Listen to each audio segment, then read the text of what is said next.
ఆయనకి లైఫ్ కూడా పట్టడం జరిగింది. అంటే ప్రజల పక్షాన వ్యవస్థని కరెక్ట్ గా రన్ చేసే తత్వము తెలుగుదేశం పార్టీది, ఇప్పుడు కూటమిది అని చెప్పి నేను తెలుపుకుంటున్నాను. ఒక 2-3 చెప్పాలి. అసలు ప్రభుత్వము సీరియస్ యాక్షన్ తీసుకుందా, లేకపోతే ఏమన్నా తప్పులు జరిగినాయా? అందుకని క్రొనాలజీ ఈ 5-6 డేస్ ఏం జరిగిందో నేను చెప్పాలి. 16వ తారీఖు గవర్నమెంట్ మన సిఐని విఆర్ కి పంపించింది. 17th ఒక్కొక్క రోజు ఎంత యాక్షన్ జరిగిందో చూడండి.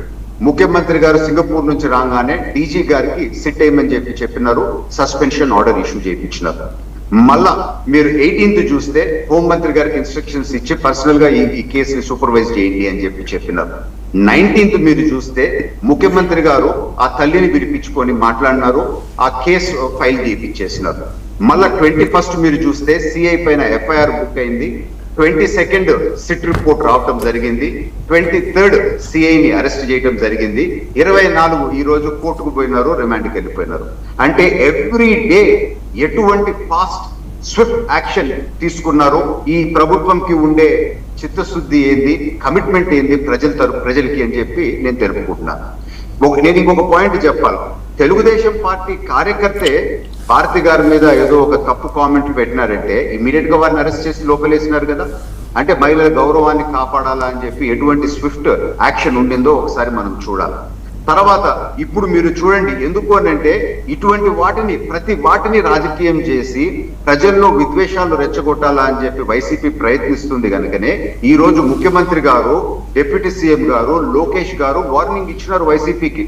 మీరు ఇదే విధంగా ముందుకు పోయి మీరు నోరు జాగ్రత్తగా పెట్టుకోకపోతే మీ తాట తీస్తాము అని చెప్పినారు.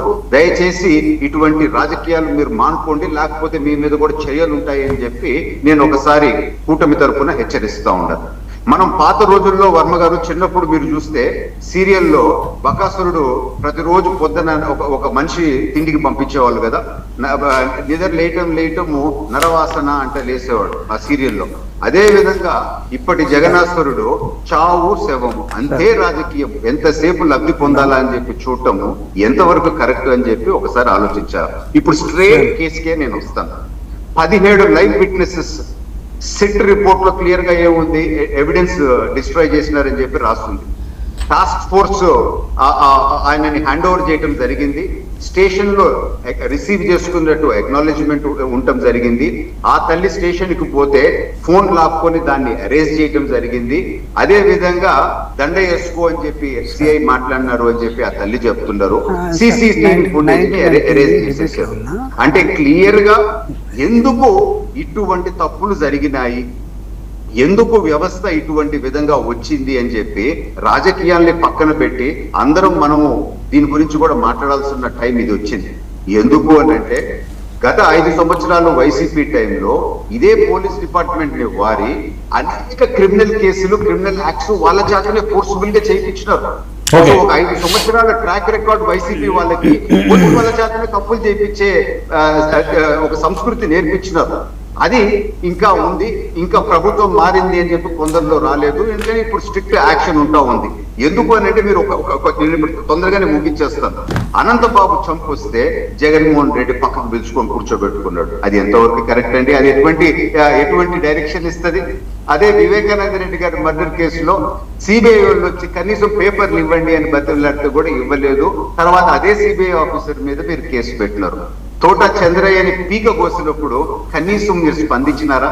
సో మీ చరిత్ర, మీ మనస్తత్వం ఏందో వైసీపీ వాళ్ళది ఇక్కడ క్లియర్ గా అర్థమవుతా ఉంది.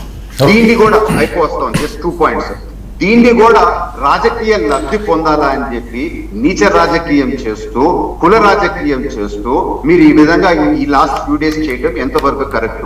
కాపు కులం నుంచే సీఎం కావాలా అని చెప్పి ఇదేదో పెద్ద మాటలు మాట్లాడుతూ ఉంటారు కదా.